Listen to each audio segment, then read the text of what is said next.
When Gordon Cooper of Oklahoma was about 7 years old, he did something most people will never do in a lifetime. His dad, an Army colonel, had allowed him to ride along in his airplane and briefly let the young boy man the controls.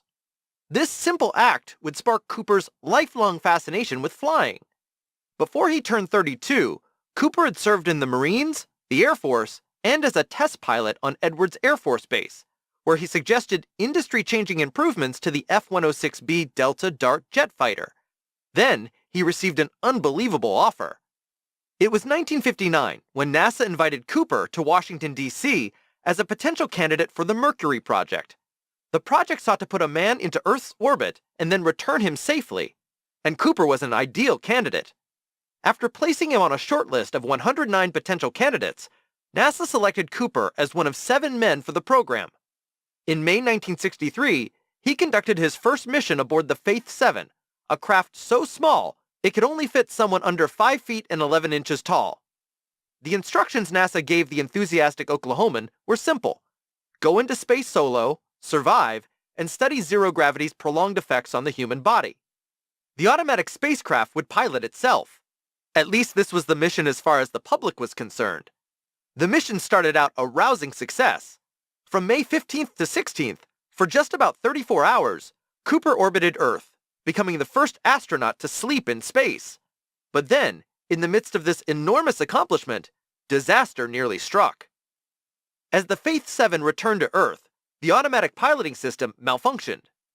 Experienced flyer that he was, Cooper didn't panic. Instead, he grabbed the controls and maneuvered the spacecraft into a perfect landing on a waiting aircraft carrier. His mission was complete. Or was it?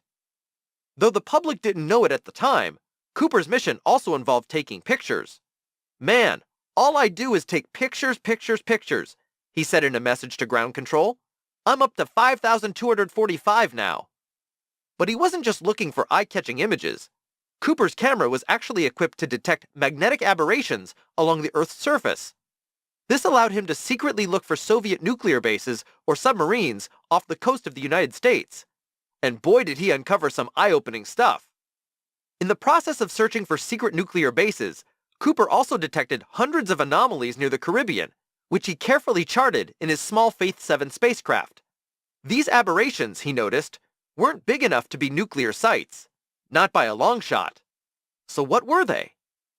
Cooper wasn't sure what he'd spotted from space, but he had a few ideas, and they required further research.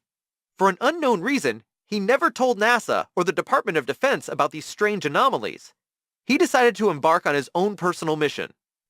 Once safely back on Earth, Cooper started investigating his findings. The anomalies he saw all seemed bunched around old trading routes that had been highly trafficked by Spanish ships. Surely this was more than a coincidence. Cooper quickly made the connection from the shipping routes to possible shipwrecks, and he researched everything he could regarding centuries-old shipwrecks. Eventually, he felt confident that he had, in fact, charted some of them from space. What did this all mean? The world would have to wait to find out. He had a long and successful career, including a mission on the Gemini 5, during which he spent 190 hours in space. Still, Cooper never had the time to truly explore his findings. Then, as he grew older, time started running out. Afflicted with Parkinson's and nearing the end of his days, Cooper didn't want his secret discovery to be for naught, so he phoned his friend, Darryl Miklos. Right. An explorer who had experience hunting for rocket ship debris, Miklos would be able to investigate on Cooper's behalf. Cooper passed away in 2004, but by then his map was safely in his friend's possession. At long last, it was time for Miklos to investigate what Gordon Cooper had seen from space all of those decades ago. Was there any truth to it? "I believed Gordon 100%, Miklos told Parade magazine. "I didn't need proof." Neither did the Discovery Channel, which, along with Miklos, created Cooper's Treasure, a 2017 TV show that documented the investigation. So, what did they find? On one journey, Miklos and his crew traveled to a spot on Cooper's map looking for evidence of a shipwreck. With the help of deep-sea diving gear, they surveyed the ocean's floor, hoping for a sign. Sure enough, the crew uncovered a massive anchor.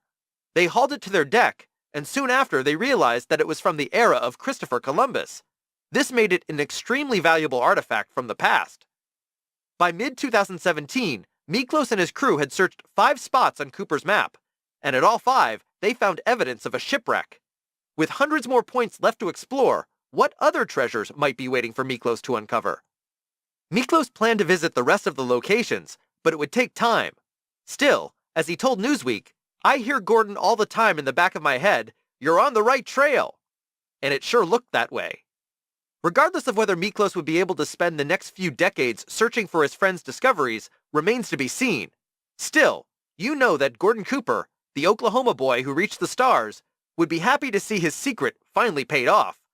Gordon Cooper may have been a lifelong teller of tall tales, but it looked like his shipwreck map really panned out. What an incredible discovery!